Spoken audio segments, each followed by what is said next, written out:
Hey everybody, AJ here. Just wanted to get out in front of this episode and say we had a few audio snafus while recording this episode, so there are varying levels of quality at a few points throughout this show, but the content of the show is still very good, so hopefully you can bear with us with that. Without further ado, here is the episode.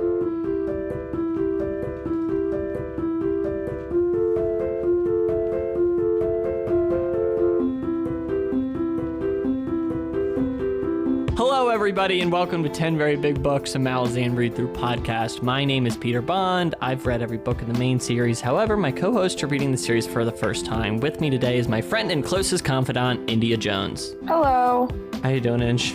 I'm doing pretty good. I'm really looking forward to this. I'm really excited. I'm ready to go. Yeah, me too. I'm feeling good. How's your Saturday? What are we doing? I thought it was just casual. I thought it would be good to Casual conversation. Just checking in. It was a gag. And yeah, with me is my producer of the show, AJ Flaherty. The kid's here. Hello. And last but not least, I found out recently on a Patreon episode he has a killer Scooby-Doo impression. It's Joshua Dean Baker. That was only 2 weeks ago, and I've blacked out that memory. I don't remember doing that. Well, it was incredible, and I just learned that the dude who does the Scooby-Doo voice nowadays has also been doing Fred for so long. Super crazy. Oh, wow. Oh. Anyway, with us today is a special guest. It's Books with Brittany. Welcome to the show. Hello, welcome. Thank you guys for having me on.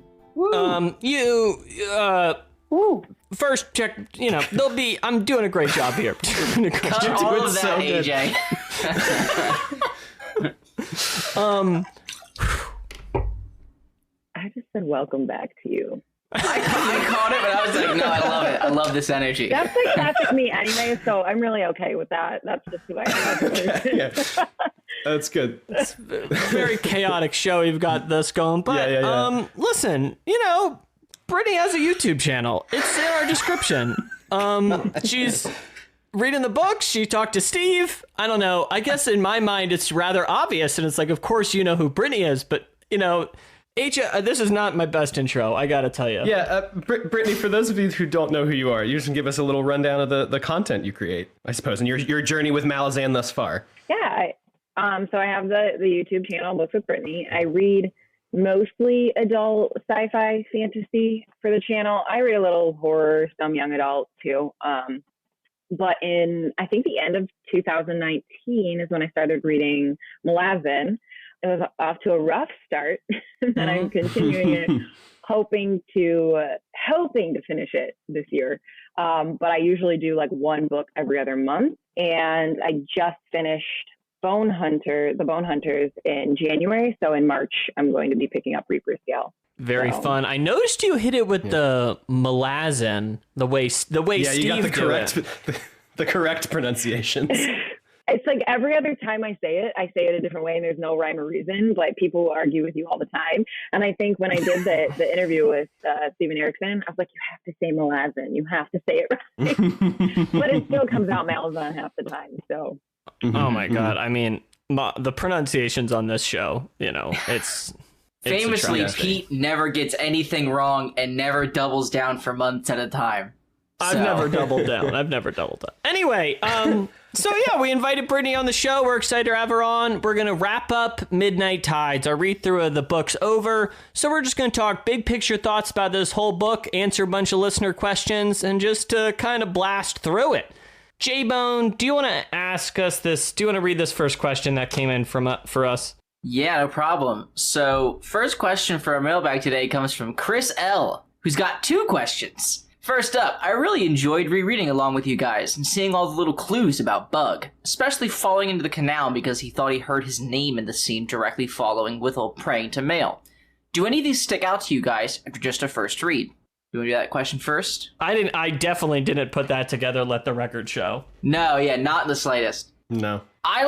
I know Steve enough at this point to know that whatever the Bug reveal was going to be would be someone that we've heard the name of before, but I didn't think it would be a god, like a full-blown one. I had no idea. Yeah. The canal thing's funny though, you know. It's really good. I love that. That's a really good catch. I kind of want to go back and read that. I don't. Yeah, I feel like this whole book on a reread is like just the whole time they're like, "Hey, Bugs mail. Hey, Bugs mail. Hey, Bugs." Like Pete. I feel like for you it got annoying. Maybe Steve is laying it on pretty thick. Yes, a lot of the he time. lays it on, right? Yeah. He is laying it on pretty thick sometimes. I really liked. We didn't talk about it much, but at the end of the book, when Tahol's like, we really didn't eat anything for 8 years. That really got me. Because the whole book, I had been wondering, like, they really never eat real food. What's up with that? So that's pretty great. And the second half of Chris's questions is, do you have any predictions for how or if the Lether storyline will tie into the stories about the Malazans? Inge, what do you think?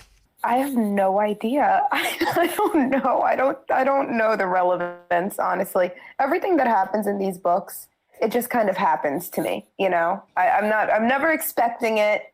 And I also have no idea, like, what's going to come next. So there's my answer. I have no information to back that up. So, yeah. Aj, what's your hot take? I don't have a hot take. I think we will hear from Lether again, because I think it's pretty impossible to have like an undead god king and not be in the rest of these books, I think. But we'll see, I guess. I, for the record, wouldn't call him undead. All right, Britt, I'm going to ask you this question. This one comes in from Dash Bones, maybe? I don't know. How would you feel recommending Midnight Tides as the first book in the series for someone to start to read? Not saying I recommend it, but curious what you think. I've actually had a couple people tell me that they've started with Midnight Tides before. Yeah, some people's reading order is crazy to me, but I guess, I don't know. I just am a type of reader where, like, I kind of would trust the author, so I wouldn't recommend it that way. I would just go in the order of publication, because that's just generally what I tend to do. And I also feel like, I mean, I guess there's not really that many connections, but I did enjoy my time reading Midnight Tides with even if it's just with the world building, like, I think some of it wouldn't have meant as much if it was the first book that I read. So I wouldn't personally recommend that, but I don't know if it would be bad to do so. I get it. Do you know what I mean? I think it's a self-contained story in a lot of ways. You don't really need to know the first 4 books to really get this story.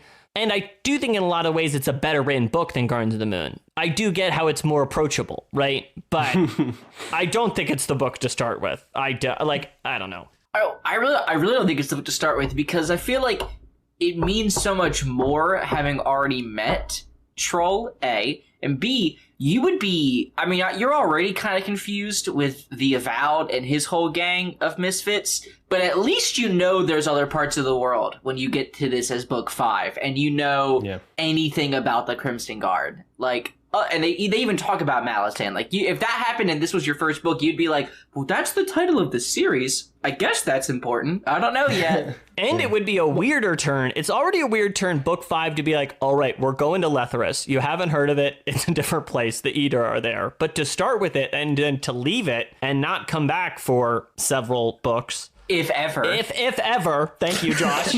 Nice. I mean, and even with the prologue of this book, like, it starts with you, the Eater and the Andy being different people. Oh my god, that would be a nightmare. Your first thing is like holy shit, what's happening? Yeah. Even more so than Gardens of the Moon. I loved the prologue, but at least you knew what the different, like, types of races were from the previous books. Mm-hmm. You're like, I get it. We're doing Tisty. We're doing ancient Tisty shit, you know? Yeah. All right, Aj, keep it moving. What's our next cue? Okay. This next one comes from Kate Orlong on our Discord. To what extent do you guys think the Crippled God's involvement in this book influenced the Eater's journey? Oh, I mean... Oh. India, were you raising your hand, or were you saying no? No. I think she was raising her hand too. Swat away the question.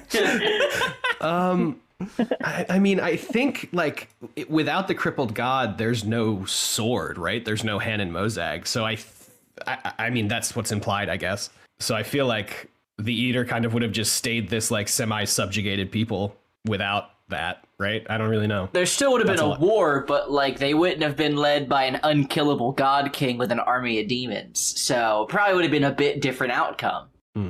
I don't know. I mean, because we don't even know fully the connection between Han and Mozag and the crippled god.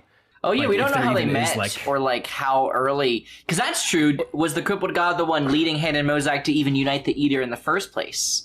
You Right, know? that's what I mean. Like, Han and Mozag might not even be in charge by the time we get to like where we start Midnight Tides if the crippled god didn't get involved. And then, you know, so much stuff. Like, then that's what I'm saying. They would just like be in their valley or whatever, just like chilling for another X question mark amount of years. I don't know, man. That's all I got.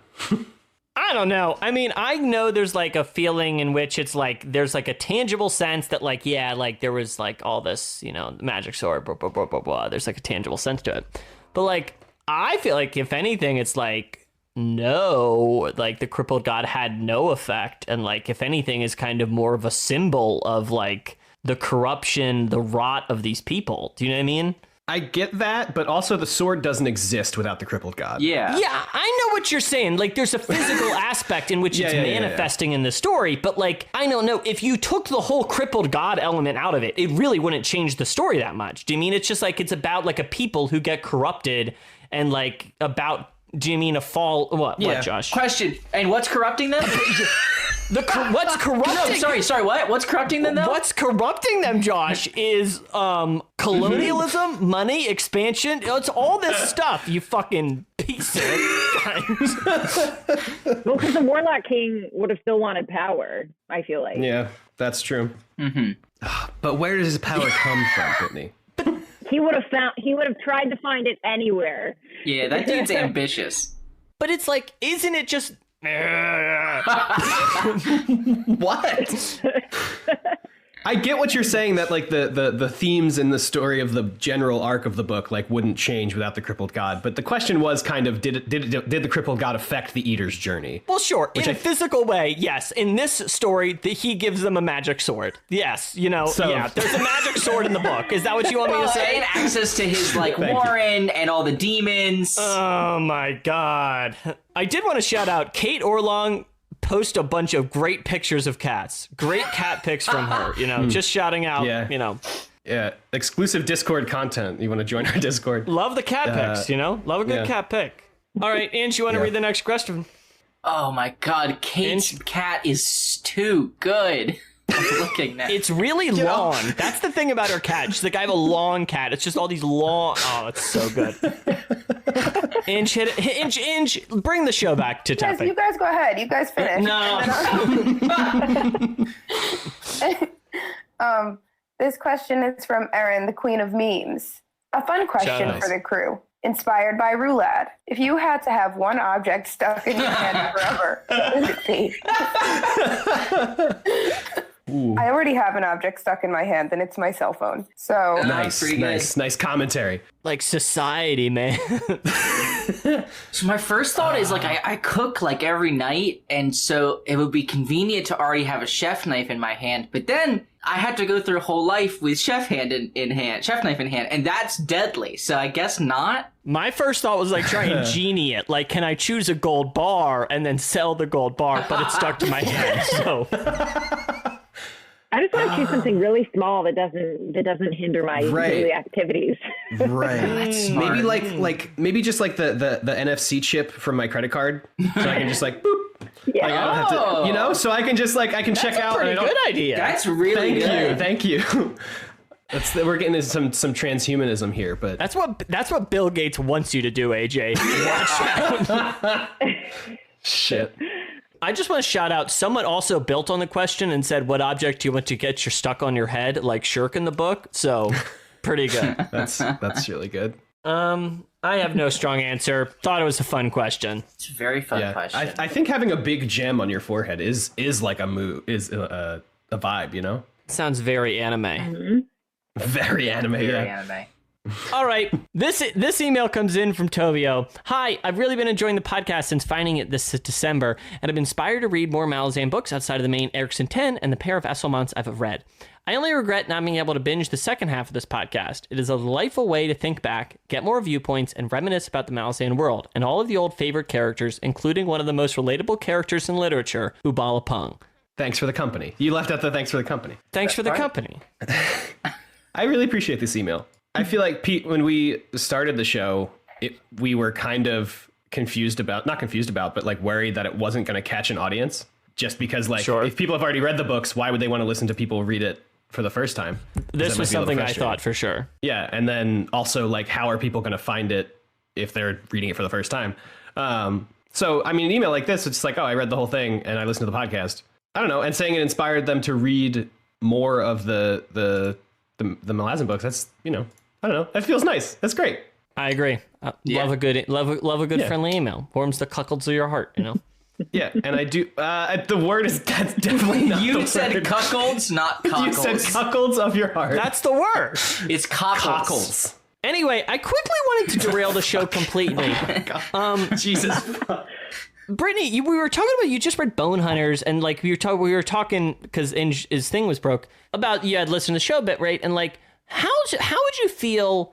Man, totally derailing the show, but I think part of the reason I really loved Midnight Tides the first time I read it, right, was that I was so confused for the first couple of books. And then I got to this book and I felt like I'd really adjusted to Erickson's writing style and how he writes stories. And I was like, we're starting again from page 1. I'm here for the whole fucking ride, you know? And like, it's a really good book too. So I feel like I was able to go from A, B, C, D, E and tell a whole story. And it was so, you know, I think it punched me in that gut in that way. How do you feel like, so I feel like that's to touch back on the first question. I think part of that's the reason why it's kind of crazy to start reading this book like this. You know, I think it's better written, but like half of the ball is also just learning how to kind of read this type of story in a way, you know? Yeah. How do you feel like your reading of it is now, especially since you're past us and you're on to Bone Hunters, soon on to Reaper's Gale? Oh, it's rough.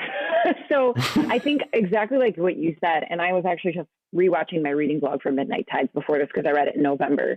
And I had said the same thing. Like I knew the 5th book going in, I was fine with starting with a new cast of characters and location. I was like, okay, this is what we signed up for. Let's do it.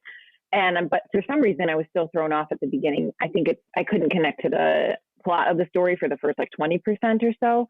But I remember saying in that vlog that this was the book that I got to, that I finally realized like how his books are meant to be read and that I didn't need to stress over every single little detail. And it helped talking to him about that and hearing him specifically say, you are not meant to catch every detail the first time you read it. Like that's not what I was trying to accomplish with my book. And that kind of made me feel better about my reading experience because I would get stressed out thinking like I am not piecing every single thing together that I need to or making all of these connections. At the same time, I struggle with it because I review the books for my channel and Malazan fans are hardcore. And so it's like the fear of like missing things or getting things wrong kind of puts stress on me while I'm reading it too. So I'm still trying to figure out a way to go forward and find a way that works for my reading enjoyment, but still allows people to get something out of watching my videos, I guess. But it's a complicated balance.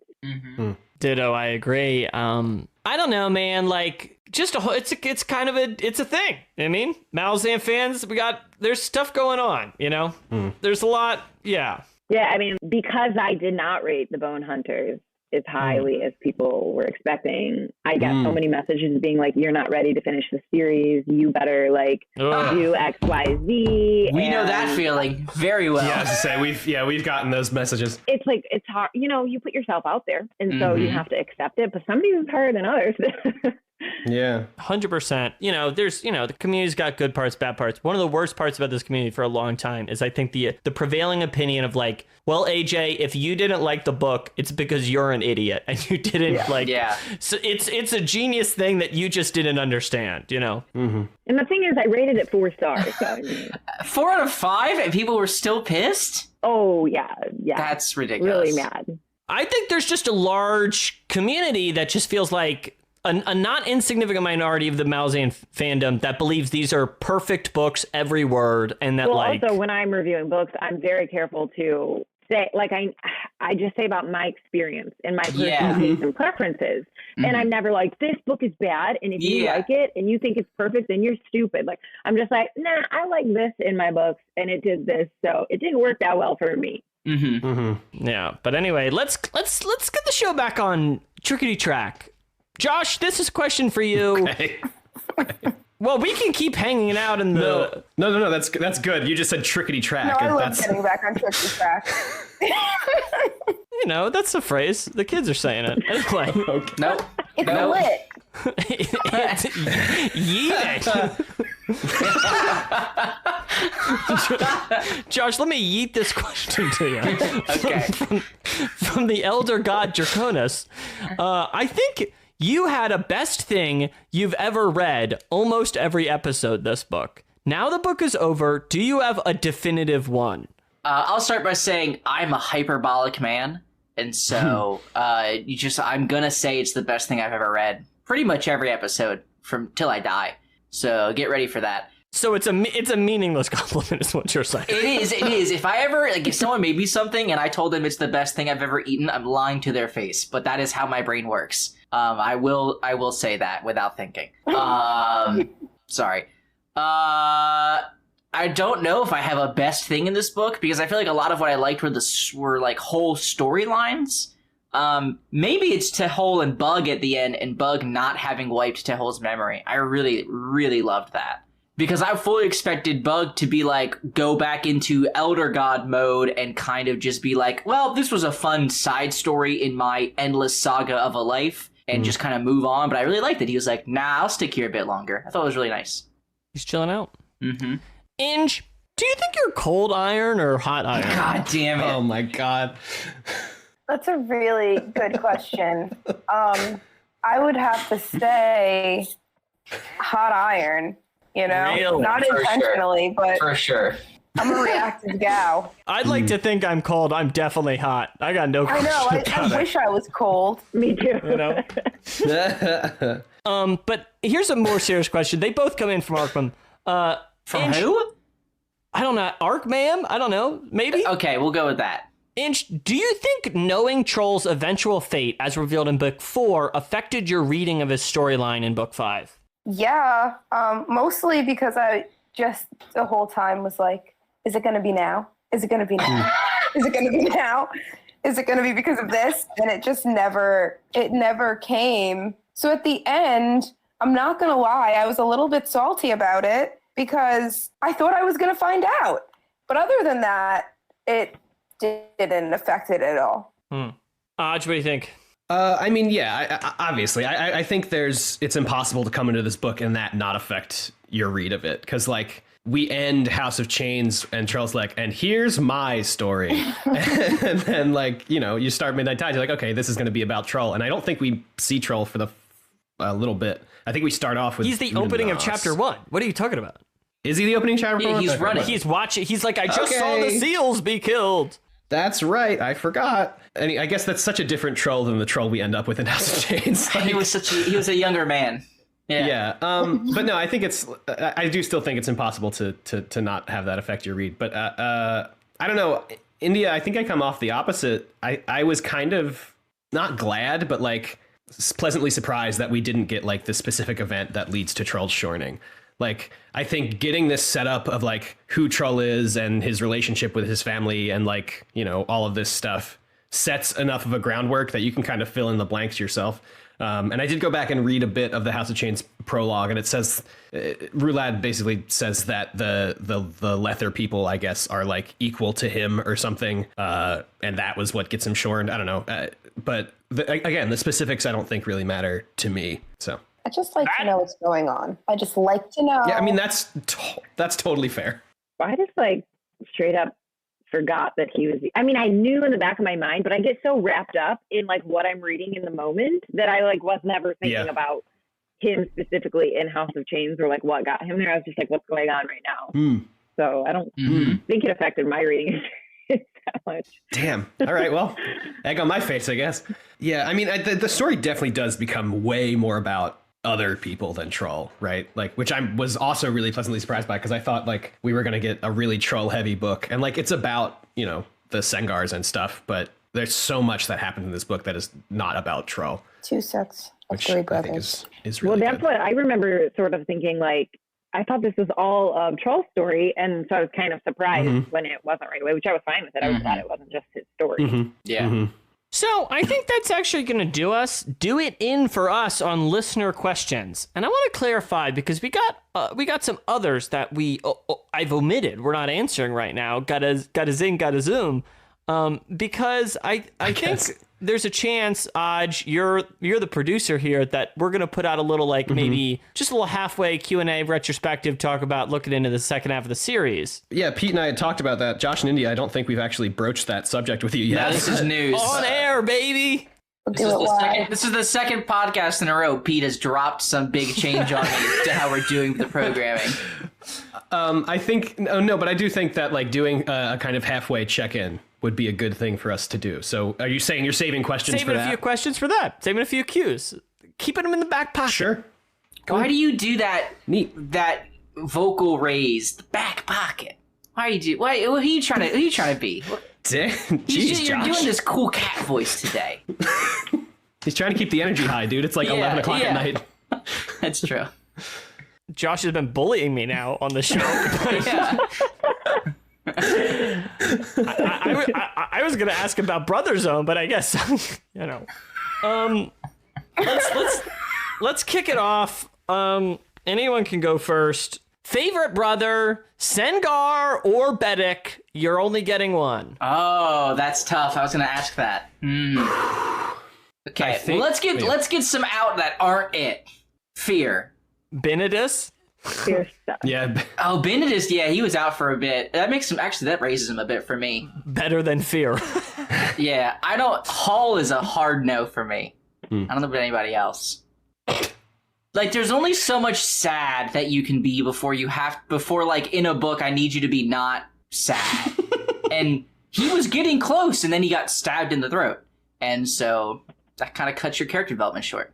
All right, someone's got to choose. It's not Yeah, me. all right. Yeah, Brittany. I was just going to say, I think Troll and Roulade, I know you shouldn't say Roulade because he's not a good guy, but to me, he's by far the most interesting. And everything with his storyline. I tend to like the bad characters in books anyways. So I'm just, I guess, I don't want to say that because I don't want to spoil anything, but I want to know more. I always want to know more about him, but also I can't choose the one without the other because Troll's love for him and wanting to save him and help him and how hurt he was by what happened to him when he first died, the whole relationship they had with one another, it wasn't all good or all bad. I don't know. I loved that. I think that was the highlight. Yeah, of that the dynamic to me. Yeah. I think for me, until the last couple chapters, I mean, I was a Tahol stan, and I am till I die. But I really think that Breeze fucking just captured me in the palm of his hand in the throne room scene, and I would love to know. I want more of him. Unfortunately, I think he's going to be an undead sea guardian or something. I don't really know yet, but I think it may have shifted to Breeze just slightly. Yeah, I think Brittany, I'm in that same boat with you, where Roulade's story is the most interesting, but I don't think I would say he's my favorite brother.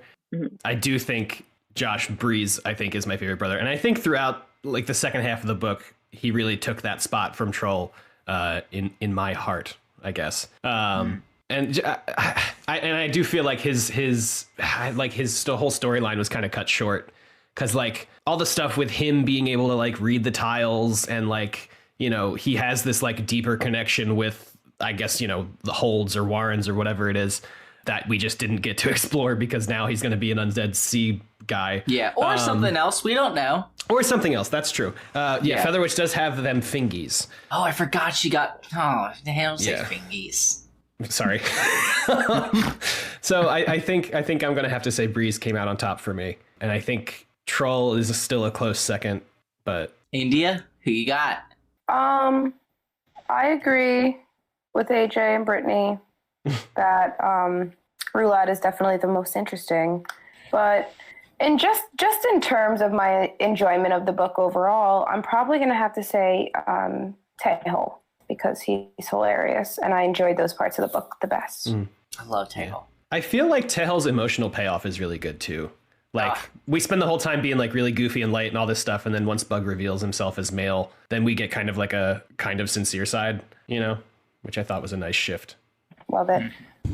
I agree with Brittany. I mean, I think it's kind of obvious Roulad's like the most interesting character in the book, and well, that's a big statement. A very interesting character, you know, but you know what I mean. And for me, he's the most interesting by far. And I do get kind of pairing Miss Troll. But for me, it's not even a choice. Here's my official statement. Would choose every Sengar brother over any Bedek brother. Really? You're choosing Benedis over Benedis over any of them. See you. You know? Can you give me your top 3 character traits of Benedis? Sure. I'll even settle for 2. Sure. He is quiet. He is in touch. He's in touch with magic, and to me, he seems to have a soft side to him. So, yeah.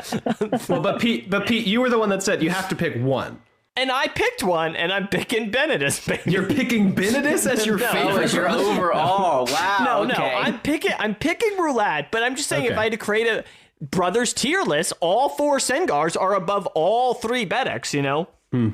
Anywho's. An official opinion, I think Tehel's the least favorite. I said it. We got to keep moving though. I do think the Sengar like storyline as opposed to the Bedek storyline is better. But I also think that's just because like Hull doesn't really do much after chapter like 12 or something, and then he shows back up in chapter 20. One of the brothers just kind of vanishing and not being part of the fucking story, right, Pete?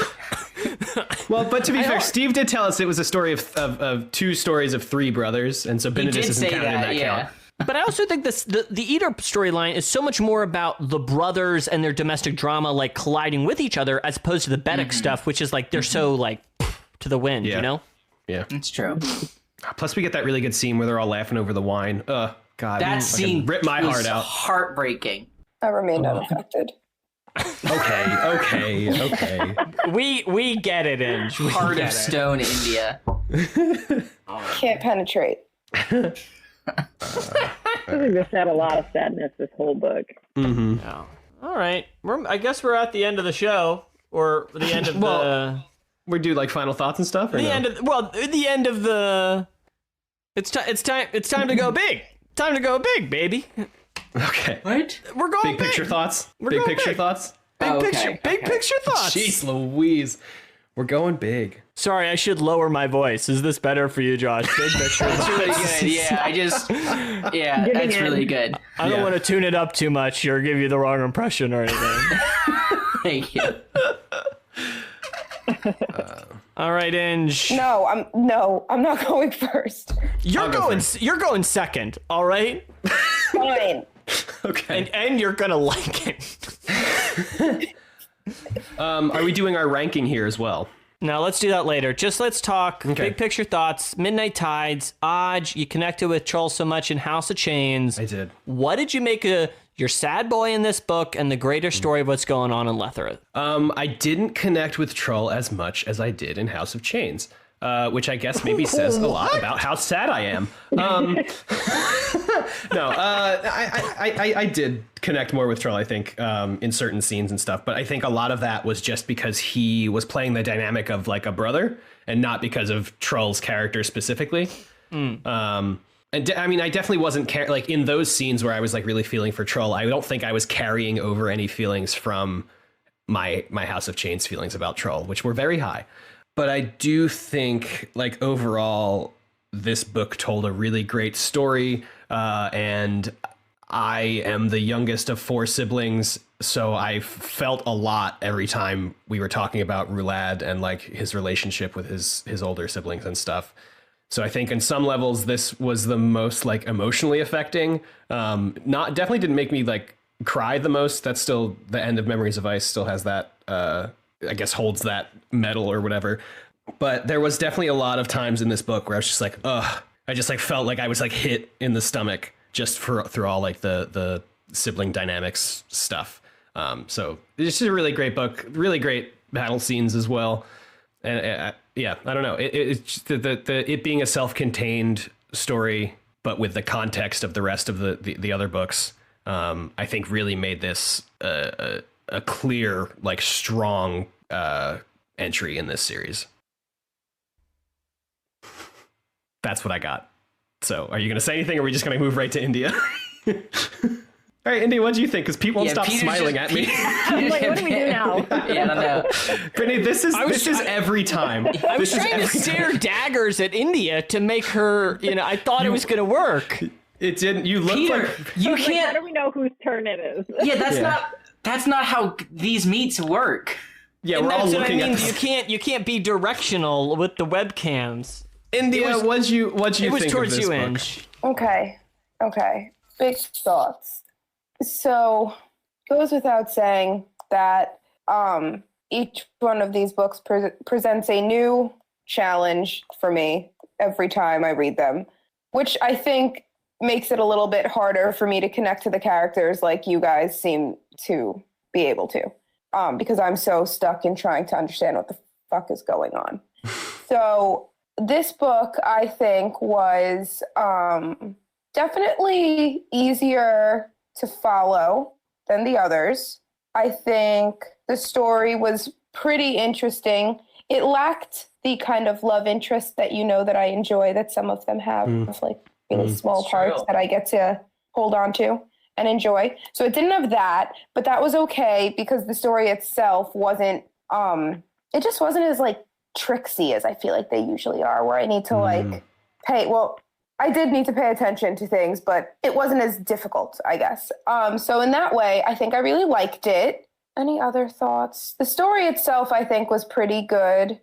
I more enjoyed reading this book than the other books. Like, I would say, I think in the episodes, like, oh, I think this is pretty good. Or I really liked this, and that was different than the other books as well. I would say, what else? I think that's pretty much it for me. I think I overall, I thought it was pretty good.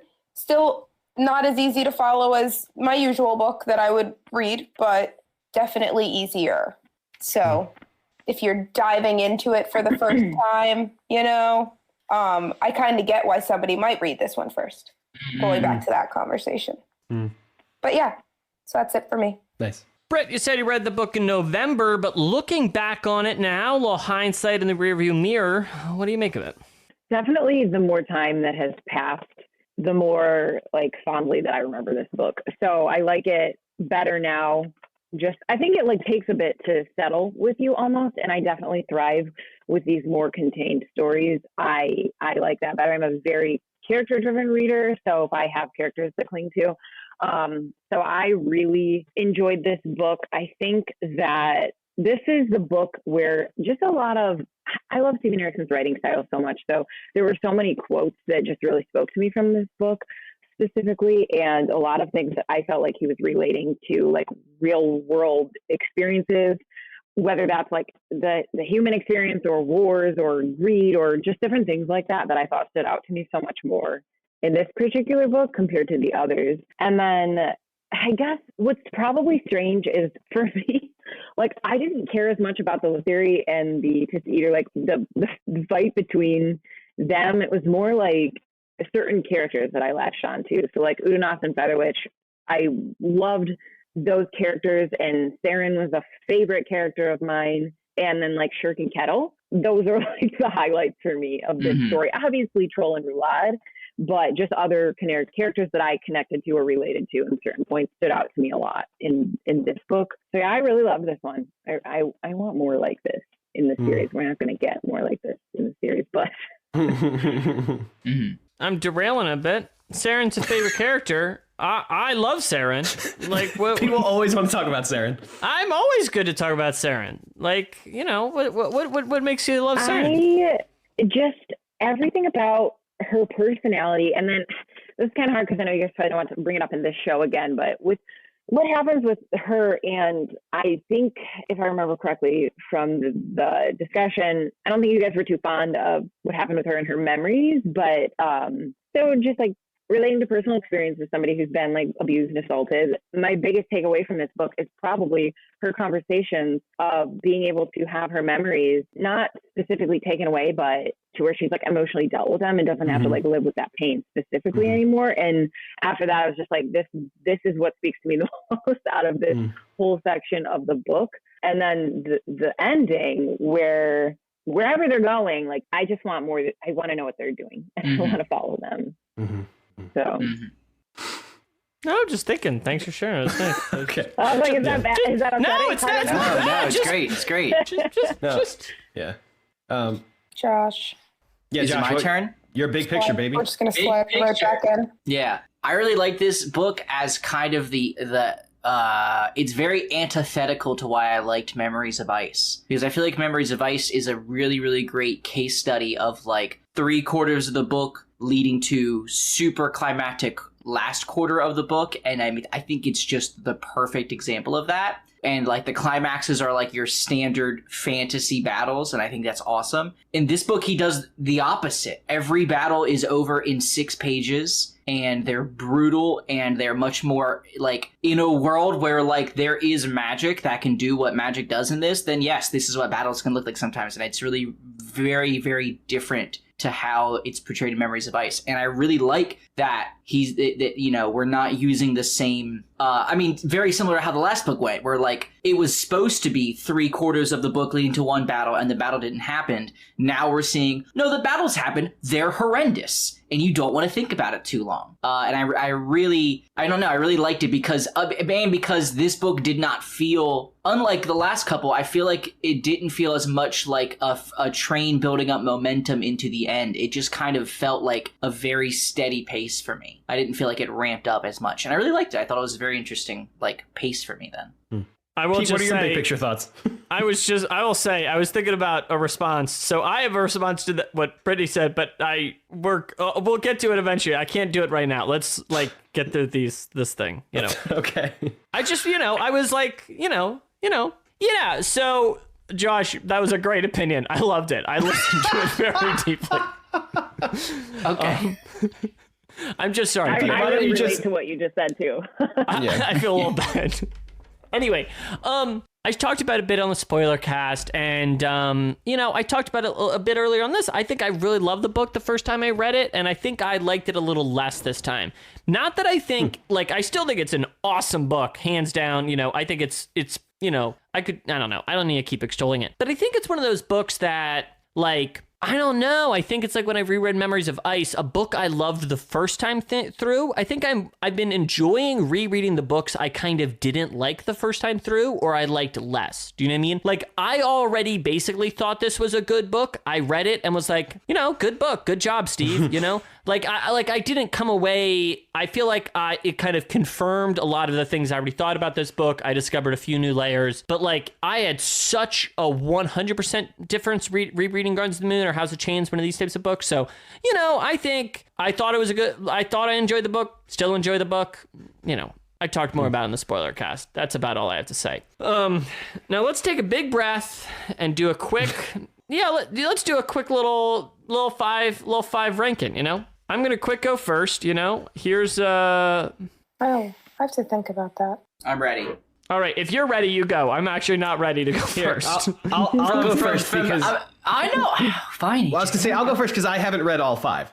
Oh, right. So I'm currently, I guess, to promote future material, I'm reading the first 2 books right now, and Pete and I will talk about it in one big show within the next, I don't know, little month or so, probably. But currently, I think my rating goes 3, 5, 4. So I think it's Memories of Ice, Midnight Tides, House of Chains. What did we just read? We just read Midnight Tides. 5. I'm you go. I'm ready. I'm putting this on top. I'm putting Memories second. I'm putting Dead House Gates third. I'm putting House of Chains fourth and Gardens last, I think. Well, want me to go? Yes. Yeah, if you have it, go. House of Chains is my favorite. Then Memories of Ice. Then Midnight Tides. Then Dead House Gates, and then Gardens of the Moon. And I won't say we're bone hunters, right? That's crazy. I almost want to hear the House of Chains takes. Like, I'm going to the YouTube after this. I gotta hear the House of Chains takes. Yeah, we were pretty lukewarm on it overall. Yeah. Looking back, I think it was way better than I gave it credit for. I think All right, lay down the take. Lay down the take. I'm here. I'm here for it. It's Felicen. Everything that wrapped, it was because I was invested in these characters from Dead House Gates, which I did not love. I liked Gardens of the Moon better than Dead House Gates originally, but thinking back, that changed.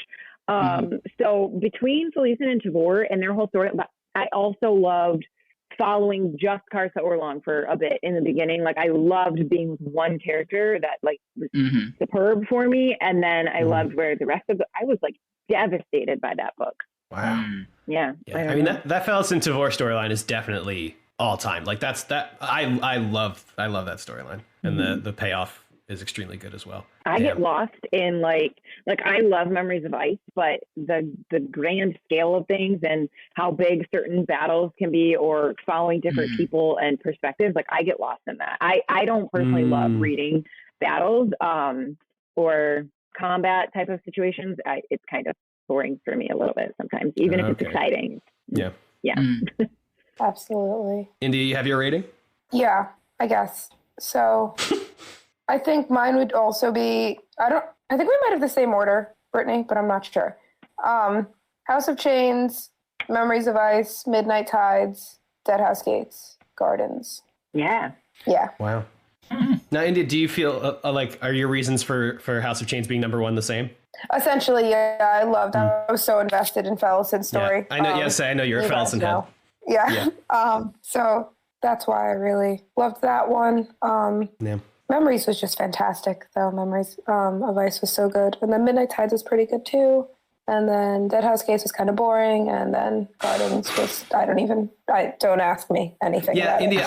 I just read chapter 2 of Gardens of the Moon, and how you kept going after that. Like, I know what's happening because like I know all these words, but there's some shit that happens in chapter 2 where it's like, here's a paragraph of just all nonsense words. And I'm like, I was so upset for the first like 2 seasons of this podcast. I think what's weird too is like Steven Erikson made me hate Felicen so much in Dead House Gates at certain times. Like, and I don't know, when you go on that like emotional roller coaster with a character where you're like, I can't stand them, they're detestable, and then you just want them to be happy. Right. Yeah. I love Felicen, and anyone who tries to impeach her is like, I'm just saying, there's a bunch of people who like don't like her character and like are actively Felicen like detractors, and like it's the same thing with people who take away from the MIB. Do not understand it at all, you know? Anyway, listen, I got a hot take for you. The thing is this, a lot of the days, books like Memories of Ice and Midnight Tides are at the top of the list, because I feel like if I sat down and I thought about what book I'd actually want to reread, do you know what I mean? I think I'm probably going to reread Memories of Ice. Do you mean, like, if I sit down, I'm probably going to reread one of this. I'm going to reread Midnight Tides. These books are, I think, kind of fun. They're self-contained stories in a lot of ways. They have a big fantasy adventure at the heart of it. I mean, something I really like. Do you know what I mean? Like Memories of Ice, you know, it's like, we're doing it, you know? But here's my list today. Here's how I'm feeling today. Feeling a little frisky tonight. I got House of Chains number 1. And then I'm doing number 2, Dead House Gates. Then I'm doing number 3, Gardens of the Moon. Then I'm doing number 4. You're a fucking monster. Then I'm doing number 4, Memories of Ice. And then number 5, Midnight Tides. You're Damn. I just feel like this is the list of books that, like, I feel like it's like I was just saying, like, if I reread Midnight Tides outside of having a fun time, I just don't know what else I'd get out of it. Do you mean? I feel like if I reread House of Chains, I'm gonna have I don't like that book pretty much, you know, but I think I'd rather reread it than a book I like. I don't know. Just feeling frisky tonight. So you were answering a different question. The question you gave us was, what are your favorite books? And then you said, here's the order in which I think I'd get the most out of rereading them again, which is a different question. Yeah.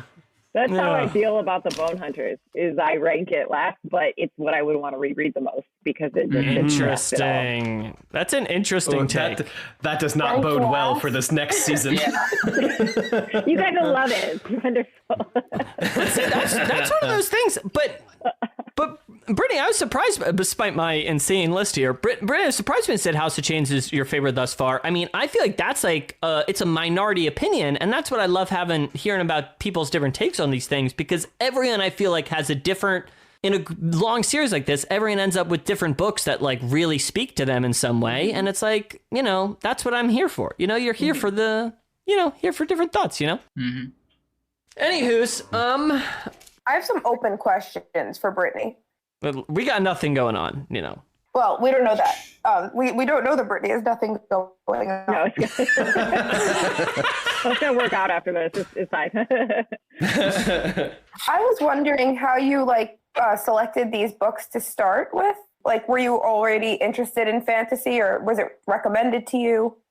Yeah, I have been reading fantasy for a long time, and I like a challenge. So everybody was like, those books are too hard to read, and I was like, they're not going to be too hard to read. I'm going to read them. And then I was like, oh, this is kind of hard. But so yeah, it was like something that a lot of people on BookTube had talked about and said like, okay, I don't really want to pick these up because it seems like too much to invest your time in. But sometimes I like light, fluffy things to read that don't take too much thinking, but most of the time, like I want to have to really, really think about what's going on. So I guess that's how I originally chose them. Cool. Yeah. So you enjoy reading them. You're enjoying. Yeah, you know what? It's a very frustrating process, and I think I said in one of my videos that it feels like running a marathon sometimes. Like when you're running the marathon, the whole thing sucks, and it doesn't suck reading it, but the payoff is good. So it's like kind of similar to me. I get really frustrated because I'm like, how can I seriously not remember or like make these connections? But I also read a ton of books too, so I try not to be too hard on myself. But I definitely enjoy them, and they have a really good payoff. But I do get frustrated. I won't lie, because some people it just like clicks with them, and I feel like they understand it a lot easier than I do. Same. Yeah. Okay. I was just interested in hearing your perspective on that, because I don't hear a lot of other perspectives, just us. So. Yeah, and I'm reading every other month. 1 month I'm reading a Malazan book, and the next month I'm reading a Wheel of Time. So you're really on the journey then. That's a dosage. Yeah. Wheel of Time is so much easier. Wheel of Time is like a piece of cake to understand, though, compared to Malazan. So it's not. Is it? I've never read. I've heard it described as excruciatingly boring for a very long time. I'm on the 8th book right now, Path of Daggers, and I would currently rate it 2 stars. That is about, like, I've heard people say you got to get to book 8, and that's a sentence that just like hurts me. Well, isn't like I feel like I read 5 of them, and then you know more than us, Britt. But like my understanding is there's like a lull in the middle, a slog, something like this. But it goes from 7, 8, 9, and 10, I think. So there's 4 books in the slog, they call it. And so I'm like, that's a lot of words to not. But I guess the payoff at the end is good, so we'll see. Yeah, that's one thing I'm pretty suspicious about sometimes, you know. That to me feels like people will do that with video games sometimes. And that's what I cannot trust them at all. It's like, well, you got to play the first 30 hours and then the game really opens up. Yeah. That's what it's what do you think I got going on with my life? Do you know what I mean? Here's the blasphemy, I guess. I'm not a Brandon Sanderson fan. I think he writes good books, and he's not a favorite of mine, and people hate me for it. He finished the series, and so I'm like, oh, I don't know if this is going to be good. Yeah, he wrote what? Was it just the last book, or was it the last? The last couple, I think. 3, at most 3, but I'm not 100%. And I wasn't like super in the fantasy game until we started reading Malazan, and I wouldn't really even still say I'm super in the fantasy game, but Wheel of Time started in like the 90s, right? Or like the 80s? Like a while ago. It did say 1990. I just Googled it. There you go. It's way old, yeah. Yeah, and then that's wild. Yeah, I think it's interesting. It's you know, I guess part of the premise of the show in the way. I feel like a lot of the way I conceive of these books is in relationship to books like the Stormlight Archives, like Wheel of Time, like A Song of Ice and Fire. Do you mean because it's like so much trying, it's like I don't know, it's like, you know, we're also doing the epic fantasy huge series, these things, you know, so I don't know, it's kind of interesting. I don't know, but it's very postmodern, Pete. Very postmodern. Thank you, AJ. Sorry. Yeah, AJ, you cut it from the show. Don't leave it in the show. I agree, Brittany. Brandon Sanderson, a bit overrated. This is my official opinion. You know, some people on the internet a little too. You know, I don't think it's the worst thing ever. Just, you know, I'll die on that hill. He's very. Is this a thing we can or cannot? Like vanilla, like bland, like kind of boring. Fucking preach. Pleasing to a lot of people. Like I want dinosaurs with sword hands in my books. You know what I mean? Like I want messed up stuff. This is I'm feeling the vibe, and like this, like listen, I obviously have critiqued the series sometimes, you know, but like for all its flaws, I feel it has like. You cannot say it's vanilla shit. Do you know what I mean? Like we are out here on Steve Island and you cannot deny it, you know? Yeah. Like, and like, I would rather be 100% in like, we're doing the weird shit tank than like, I don't know, man, just sometimes, you know, you get it. You get it. Okay. Anyway, as you mentioned, I don't know if we really want to get into the whole thing, but you know, AJ can cut it from the show if you want. But to respond to, you know, 30 minutes ago, whenever this came up. Yeah, I think we had a longer conversation about the assault itself, I think. And then our conversation about that scene, in my memory, I think there was a lot of mixed interpretations about whether the scene was about erasing her memory or like, and whether that meant we were trying to like sidestep dealing with trauma and the actual issue. Do you mean? Which I think I in my memory, I don't believe that's what the scene's about, and I think there was a miscommunication all around on the show because I don't think that's what happens in the book. I think Pete, I land, and Brittany, I land where you guys did, where it's like she was able to process all of these feelings, and they're still there, but she's able to like, you know, continue with her life with these things still, you know, having happened to her and her having, you know, dealt with it. But it is kind of like she's able to move forward. Like it's about processing, not erasure. Yes. I think is. Yes. I just like that conversation in general, just because, as I said, it's something in my life where I have thought a million times. I've been through a lot of very traumatic things that have caused a lot of issues in my life. And I think often, like, would you go back and take it out of your life if you could? And like the answer I settled on is no, I would not, because I like who I am. But I love any conversation around that, whether it's like right for a character to do it or not. Like, I just like that topic being explored, I think, to see like the consequences or the benefits of it. Yeah. Interesting to hear your point of view. Yeah. Thanks for sharing. Truly. That sounded a little facetious. I didn't mean for it to come off like that. Well, it's truly thank you. It's because you raised your voice, you know. All right, everybody. That's going to do it for us today on the show. I'd like to thank Brittany for coming on the show. Thank you so much. Thank you for having me. And, you know, you should watch our YouTube videos. They're in our description. They're at Books with Brittany. She talked to Steve. You can watch her talk to Steve with faces, like on the video, you know, face videos. She also talks about books that aren't Malazan. Which I've never heard. Might be refreshing for you. I've never heard of them, AJ. You know. So hey, we're wrapping up. We're obviously this is our last Midnight Tides episode, so we're gonna read the Bone Hunters. But it's gonna take like a hot sec to get there. Not like a super hot sec, but a little bit longer than our normal off season because AJ mentioned earlier in the show, AJ is gonna be reading both Gardens of the Moon and Dead House Gates in prep for going into the second half of the series now that AJ's on the show full time. So we just want to give a little bit more space for them to read the two books. So our off season will probably be a little bit longer. I'd have to check the schedule. We're shooting to start Bone Hunters in early April.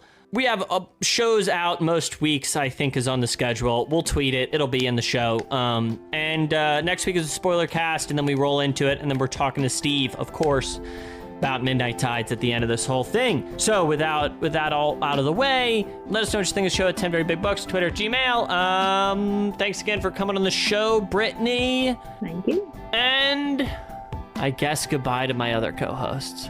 Goodbye. Thank you, Brittany. Yeah, thanks, Brittany. Glad to be here. It was fun.